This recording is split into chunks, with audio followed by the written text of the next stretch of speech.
I'm Amy Lettingham. I'm a master certified dating and relationship coach. And I'm Kevin Lettingham, Amy's husband and a former reality and docuseries TV producer-director. And together, we want to welcome you to Sex, Love, and Mindful Dating. In today's show, we're going to talk about one of my favorite human connection paradigms, the power of vulnerability. And to do that, we're going to head back into the pods to break down the couple's dating habits in the second installment of Love is Blind. By the way, if you like our show and would like to hear more of them, the best way to make that happen is by hitting the subscribe button and giving us a 5-star review. It really helps. Thank you. Please note that if you have not watched the show, there are spoilers ahead. Before we get into episode 2, Amy, can you talk about vulnerability and what that really means? So for those of you that don't know Dr. Brené Brown, you need to go Google her right now, just to let you know. She's the unofficial leader of the vulnerability movement, and she talks about the power of vulnerability. She is a researcher, she's a speaker, she is a podcaster, and she says vulnerability is defined as uncertainty, risk, emotional exposure. She also says that it's the birthplace of love and belonging, joy, courage, empathy, and creativity. Vulnerability is powerful because of the fact that you get to show up as your authentic self. And when somebody can see that authentic self and they love you, and I'm talking flaws and all, right? And that person accepts you and loves you, that creates a deep bond that's almost unbreakable. So when you're vulnerable, why is that important to dating then? Well, one of the things just with you and I, when we first met, I have a really tough past growing up. And I remember being very shameful of my past and thinking I'm too dysfunctional to get a great guy, or a normal guy. I only dated guys that lacked boundaries, had maybe alcohol issues, drug issues because of the fact of thinking of my own dysfunction of growing up. But when I met you and I told you about my background, my upbringing, you didn't judge me. And you saw how hard I worked in changing my life. And instead of shaming me, you actually called it courageous. And that made me bond with you. And I'm tearing up talking about it, but that's an important part of vulnerability. You made me feel safe and secure. I remember that on our first date because the first date didn't start off all that well, if I remember. And I think it was a little bit awkward at first. And then when you got vulnerable, I remember it turning.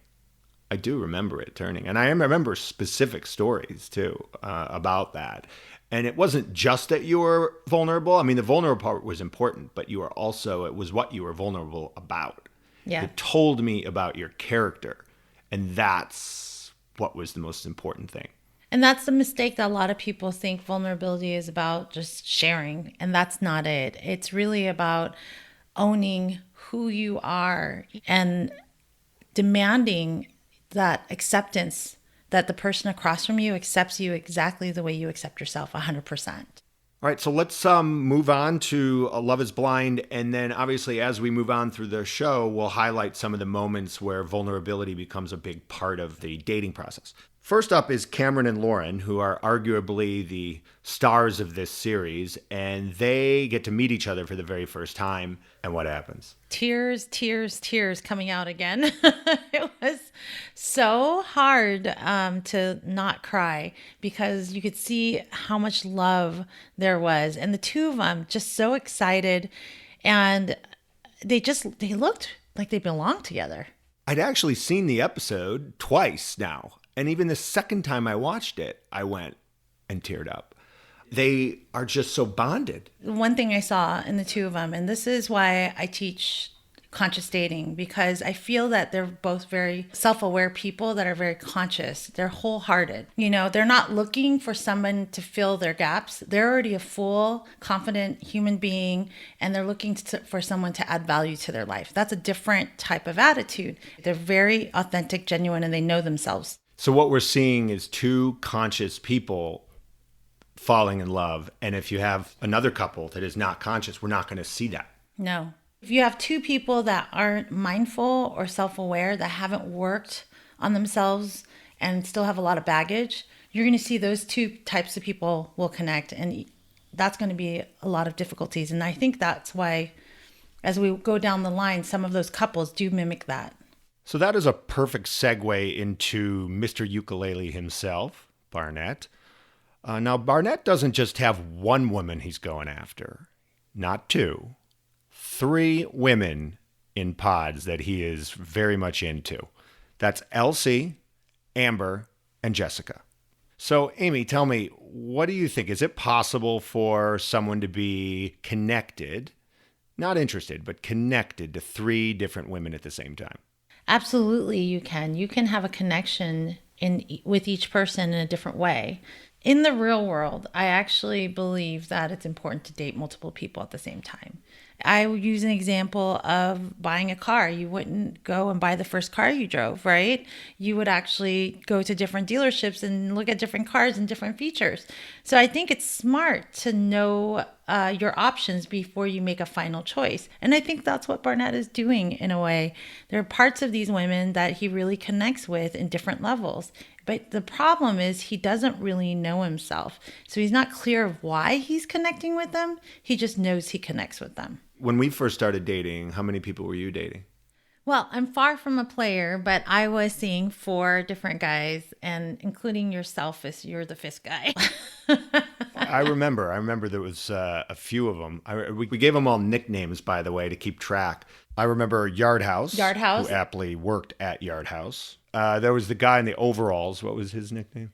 He was Fancy Farmer John. And then there was Ed Hardy.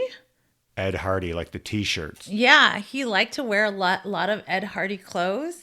Ouch was trying to date me. Ouch, that's right. I do remember Ouch, because the guy saw Amy one day coming out of an elevator and went, ouch. It took me some time to vet.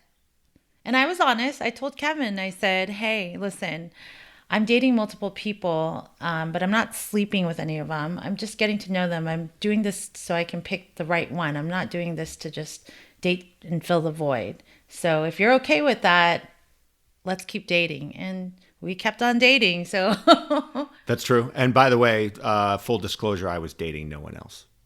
Really? No, just you. Wow. Well, you screwed up. Just kidding. I knew very early on, pod or no pod, I knew this was the girl I was going to marry. Anyways, moving on. We don't want to get bogged down with too many of our stories. All right, so let's talk about each of the 3 women, and let's start with LC, the redhead, who is, I think, really cool, seems very smart, and one thing Barnett says about her is that they're very much alike. And is that a good thing? Do you remember we talked in the last episode, I talked about if you have core values that are good, that are similar, that's a good thing. And then if you have core values that are bad, like bad personality traits that are similar, that will ruin the relationship or even cause a lot of conflict, right? So I feel LC actually has the good core values that he had, and that's why he bonded with her. But I will say she didn't turn him on like the other girls because she wasn't as edgy and as there's a little hot mess that he's attracted to. And that brings us to Amber. Yes. Now, Amber is someone who Barnett describes as, Amber excites me but scares the living hell out of me. If I don't propose, she's going to whip my ass. Wow. That's fairly descriptive. Yeah. You know what? I'm going to ask you this. Before we got married, you were dating a lot of women. What do you think about women like Amber? Amber would have totally been someone I would have been interested in dating. Yes. As a girlfriend. Absolutely no chance I'd want to marry her. No. You know, she's pretty. She seems smart.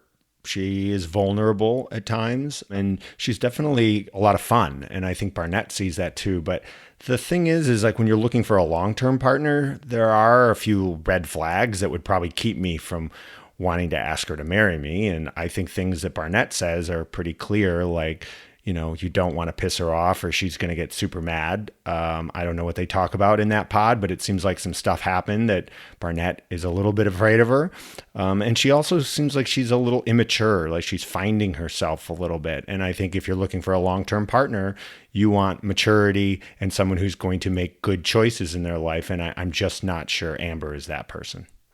So, I think one of the things I see about Amber is that there's an extreme lack of boundaries. She's really fun, but there's still a lot of growing up to be done there. And I think she puts herself in situations probably that makes her a little bit dangerous. Now, I think the most interesting thing about Amber and Barnett is the story where Amber goes into getting pregnant and having an abortion. I thought it was so courageous of her to be honest and real. And she owned what was going on in her life. And her boyfriend at the time did not support her emotionally, wasn't there for her. And she was stuck doing this whole process alone. And she asked Barnett, would you be there for me? He didn't answer. I don't know if that was an edit or not, but he did not answer.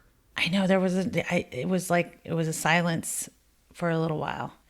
Those things are going to come out. If you're going to consider marriage with a person, they should know all of you.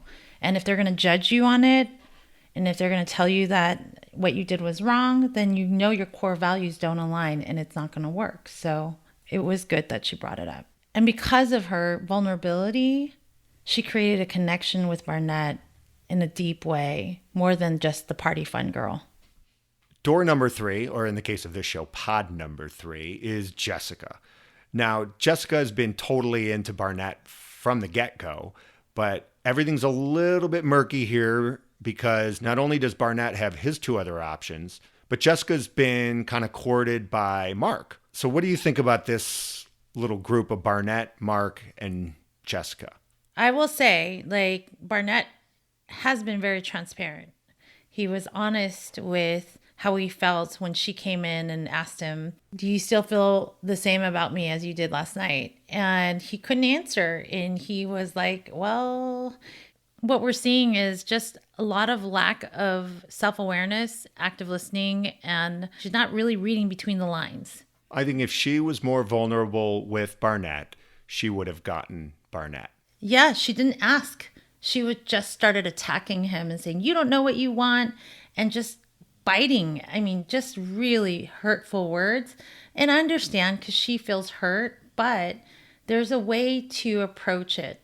And she didn't do it the best way. I know. And that brings us back to Mark and going back into the pod. And now it's an episode of Survivor because she does not want to leave the island alone. So she goes back to Mark and says, I want to be with you. It was all a mistake, which I don't know. That made me really sad. I felt really bad for him because he said, I don't want to be second fiddle. I'll never be second fiddle. And then he was second fiddle. Yeah. And he still settled. But he claims to love her. So I guess you're willing to play second fiddle if you're in love? Well, I think I wouldn't call that love. The way he expressed it, it sounded like it was out of desperation to hang on to her.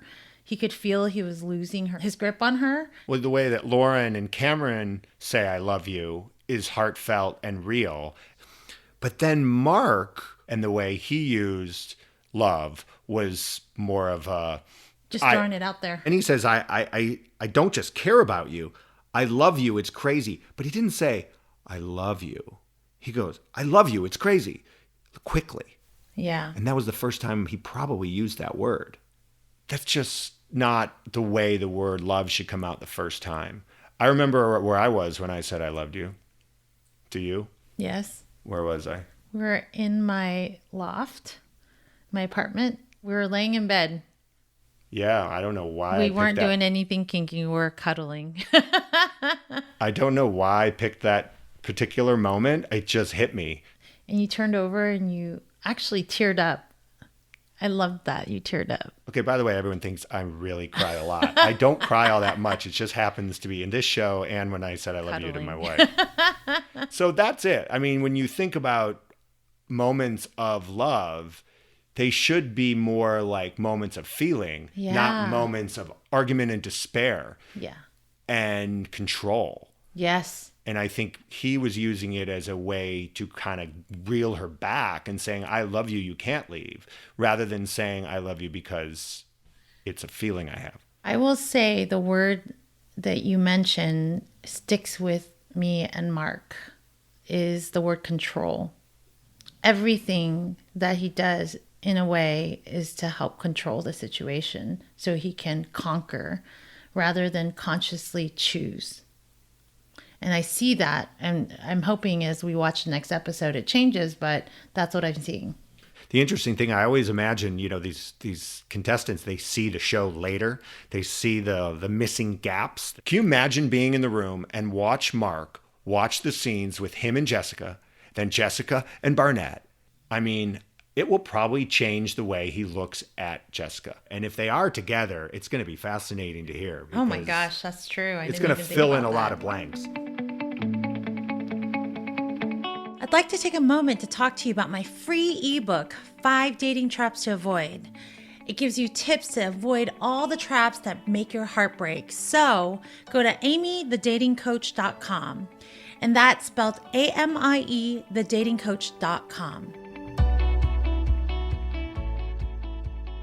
We're moving on to the next couple, and that's going to be Carlton and Diamond. Diamond is the former NBA dancer, and Carlton is the guy who keeps telling us in interviews that he used to sleep with men, and for some reason decides to not tell the woman he is interested in proposing to. Is that something that is produced, you think, or is that...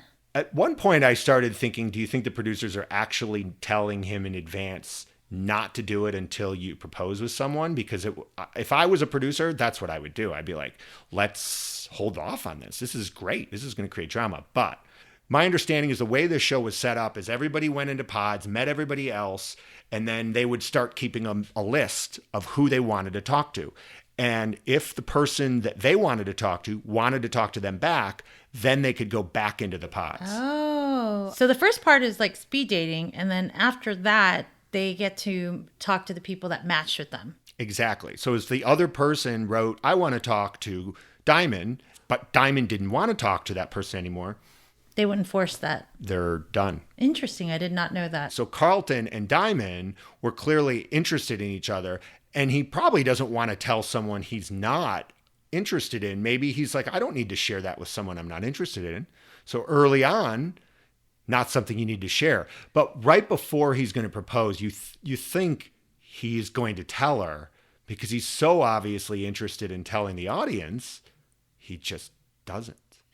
It just seems odd to me. He said that he wanted to be loved and appreciated for who he was fully, but he never fully shared everything with her. I guess the question is, can you be partially vulnerable? You know what Brene Brown said is the courage to stand up and own all of you. And I think he's owning part of him. And this other part, I feel like there's still work that he needs to do, that there's some shame behind it.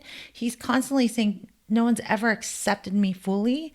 But really, has he accepted himself fully to be honest and share the whole truth to someone like Diamond? I know. It's strange. But he did end up proposing to her, and it was heartfelt. And I do believe he really does care for her, and she cares for him. So I guess we'll see what happens after the proposal.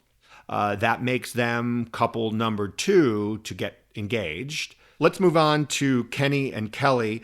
I'll be honest, they're probably the least interesting characters of the group, but they are bonding, and they seem to be vulnerable as well. They talk a lot about being alone. You know, they talk about the loneliness they both feel. What do you think about that? Isn't that crazy? Like attracts like. Yeah, so it seems like both of them probably struggle. I actually think Kenny was more vulnerable than Kelly. Kelly has a hard time even showing affection. Like even when he said, I love you, he had to say it first. And then she was like, yeah, I love you too. I think they're going to be the couple we'll see the least moving forward. Yeah. I don't think there's going to be a lot of TV drama with the two of them, which unfortunately for the show doesn't make good TV. But that's why you have people like Jessica and Mark and Barnett, because they're great TV. Kenny ends up proposing to Kelly, and then that makes them couple number 3, which is pretty amazing. So you've got 6 cast members, 6 contestants, whatever you want to call them, that are now engaged out of 30 or so, which is pretty amazing. Let's move on to Damian and Giannina. We can call her Gigi. That's what she goes by, I guess, in her everyday life. I do find them to be legitimately interested in each other. Do you? Yeah, I actually do think they are interested in each other. She does say something that's quite interesting, that she always self-sabotages all the time when it comes to relationships. I personally know that I used to self-sabotage when I was dating. Like, if I really, really liked a guy, just because of my background, just because I thought maybe I was too dysfunctional to get a quality guy. So if I met a guy that was like really, I would put him on a pedestal, I'd freak out and I would self-sabotage because I was afraid of him hurting me. So I'd hurt him first. Yeah, it seems like a defense mechanism. When you say I self-sabotage, you're basically saying I'm going to likely do something in the future that you will not like. Yeah. So, but the one thing is she's being honest, vulnerable, and transparent. Well, that doesn't stop Damian from proposing. I do think it's one of the oddest, if not the oddest, proposal I've seen in a long time. It starts off with him asking Giannina to grab a box that's in her pod. She opens the box, it's empty. Then he takes out a bow in his side of the pod and puts it on his wrist. Now I'm assuming the bow was supposed to be in the box. And he ties the bow on his wrist and says, "'Cause I'm going to give you all of me. I am your gift." Yeah, Gigi's face, she was like, huh? It was really I know he was trying to be romantic, but didn't read well, and it was kind of strange. It was really odd. He seemed angry and kind of upset. I'm not sure what he was trying to say. I know I'm your gift. That's like more selfish than thoughtful, right? I absolutely agree. If he's giving himself as a gift, and he's thinking, I'm the treasure, I'm giving you, well, then what is she to him then? That's the part that I'm kind of confused. Like, isn't she a gift as well? Like, there should have been like, we're both gifts to each other. So it tells me that he might be a little bit selfish on his side.